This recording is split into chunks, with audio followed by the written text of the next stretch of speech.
What's happening, team? Liam from Lazarus Personal Training, and this is Taking It Home, my weekly roundup of how I've been getting on this week, because you might like to know.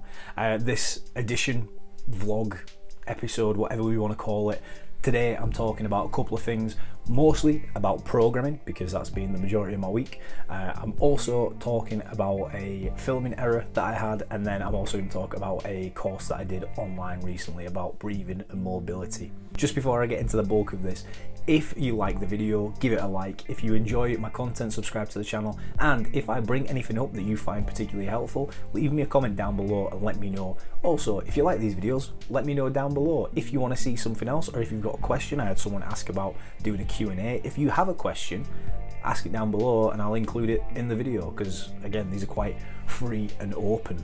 To get into the main block of my week, last week, or this week that's just gone, was all about programming. I've got a bunch of people that are within a week, 2 weeks, 3 weeks of needing a new set of programming. Now, what do I mean by programming? A program is a long-term training plan, and when I say long-term, for the most part, I'm looking between 6, 9, at a push, 12 weeks. But I don't really go towards a 12-week point, and I'll explain why in just a second. But we're looking 6, 9, maybe 12 weeks of a long-term plan. Now, why don't I do 12 weeks?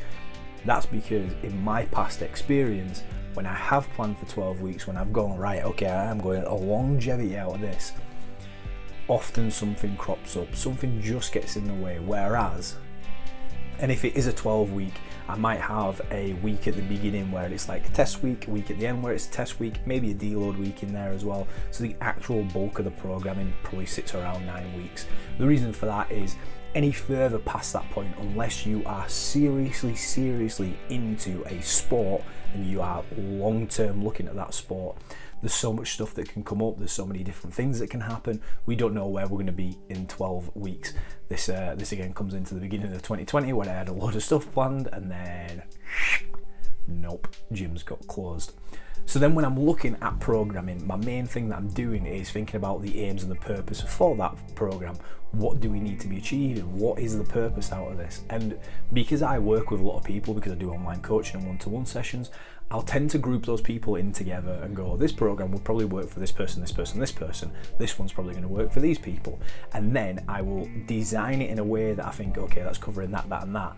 But then, rather than just giving a template out and just being like, do that, what I'll do is I will tweak it as to wherever they need to tweak it. That might be I'll program it for 4 days, but they actually do 3 days, so can I combine some stuff in? If they're going to a gym that they don't really have access to a squat rack, does it need some variation into it? What sort of weights are they lifting? I'm not just going to say go and lift this weight, because it might not be appropriate for them. So for me, where I'm working with a lot of people, there's like a template, but then that gets separated out into individuals. For you, what it might just be a case of is looking at yourself and going, right, for the next 9 weeks, what do I want to focus on? What are my aims for the workouts? If over the next 9 weeks you want to build up your bench press, which is conveniently something that I've just been programming, you might put more of a focus into your bench programming. You might put more focus on your chest days. That might mean that you drop down on the frequency that you hit your legs, that you hit squats, that you hit deadlifts, and that's fine if the aim is to increase your bench press. If it's just overall getting stronger, then we might need to separate those out a little bit more. I hope that makes sense as I'm saying that. The way that I go about programming, which I think is probably slightly different, or at least is a bit of a different approach, might not be, who knows. I like to have a whiteboard out, so I'll sit there with the aims up at the top with how long the block is, and then I will put in the days of like, right, okay, if we're looking 4 days out of this, and then from there I'll just start scribbling ideas over it, like what's the strength movement out of it, what are the cardio bits, what's the conditioning bit out of it, where do I want to put like some arms, like all those bits, so I'll fill it out in front of me. I consider programming almost like an art form. I mean, it's not, it's sets and reps, but to make it flow and to follow some pattern out of it, there is an art form to it. There is like a cadence of we need to go up and down here to make that properly flow, and I put quite a lot of time and effort into my programming, and it's enjoyable when I see people on the other end of it where they're like, this is feeling good, this is feeling good, this is feeling good, because I'm like, sweet. The stuff that I have set, because being completely honest, as a PT and an online coach, There is only so much I can do for people, and when the things that I can do are effective, just makes me feel so much better out of it, and that's why I enjoy doing this job. So for you, where it comes to your own programming, big piece of paper out and then just start scribbling ideas down, and then from there you probably want to transfer it into a digital copy. So that might be an Excel sheet, or that might just be a Word document that then you can keep track of and keep moving forward in that sense. But the reason why we want to be programming is because just doing single workouts are okay if we just want to go in, get a bit of a sweat on and just move around a little bit. But to have a long-term goals, long-term ambitions, which, let's be honest, we all probably have, then it becomes a case of what is the stage through this. And this is where I think sometimes CrossFit can fall down a little bit, where, and especially when people are programming CrossFit for themselves, is that they go, it's a WOD, it's a WOD, it's a WOD.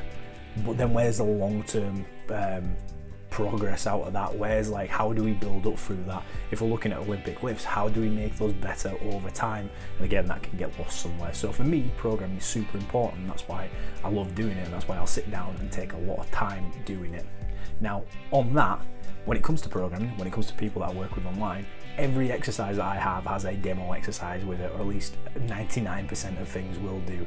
I'm not going to sit on a Stairmaster and film myself on a Stairmaster because I don't like the Stairmaster. But in saying that, I'm probably going to film myself on a Stairmaster now. But I have videos for everything. And recently I went into the gym and I filmed a load of new stuff, because a lot of my exercises have been sat at home because we were sat at home. So I thought, you know what, it probably needs a redo on this. Only thing is that I've left the camera in like a spot of sunlight, so everything is overexposed. I had 106 video files that I'd refilmed, and a good 50 of them can't use. Terrible, honestly. I sat there and no, I couldn't have cried, but I was just like, that took so much time to do, and I'm gonna have to go back in and do it again. But hey, that's a lesson learned for me in terms of exposure on a camera, which is surprisingly not something that I've dealt with previously. And then my final bit of this week, I did a course which is the Mobility Maker Dana Santos. I am so hoping that I've got her name right. She has a Better Breathing 101 course online. This is all about breathing mechanics and how we can breathe better and how we can influence that into a warm up and a cool down to then get the most out of us. And the main takeaway that I got from it that I'm going to impart on you, so hopefully it gives you a better idea out of it. A lot of the time when it comes to positioning for compound movements, we often go like chest up, especially in like a squat position. We'll go chest up and we'll rise that chest up to try and create a straight back. But the only thing that happens is when we rise our chest up, our hips tilt as well. So then we're creating like an arc, and we're creating lordosis in the lower back. And this is because as we bring our chest up, our rib cage expands out and it rotates externally. So it opens like in Alien where it pops through. But with that, it doesn't create a particularly stable place to be. And when we inhale, often that's where we come into that extension. So her main takeaway through this breathing course was exhaling and breathing out to completion. So when we completely exhale, that rib cage drops down. But when that rib cage drops down, the hips pull back into line again. So then rather than having a lordosis coming through the back, we've got a more neutral spine that sits better and keeps the core more engaged. And as I've been practicing some of the movements she's had in place, I've actually gone, you know what, yeah, I completely see this. Another thing out of it that I thought was really interesting is that our diaphragm is like it's known as like a dome in the rib cage area, but it's actually two domes that link in together, and where it links onto the spine, it intersects with the psoas major. Now, if you have ever looked at like hip problems or like hip tightness, the psoas often comes up as like, you have a tight psoas major. What happens with the diaphragm and the psoas, and that the psoas links the upper body to the lower body, so it links the spine to the hips. But they intersect to the point that on a cadaver, you can't separate those muscles, they are like intertwined. If our diaphragm is constantly contracted and never has a chance to relax, it is always pulling on the psoas major. So if you don't take full exhales, if you never let your rib cage come down, if you're someone that's constantly stuck in extension and being up in this position here, then we're probably pulling tightness into the hips through the psoas major.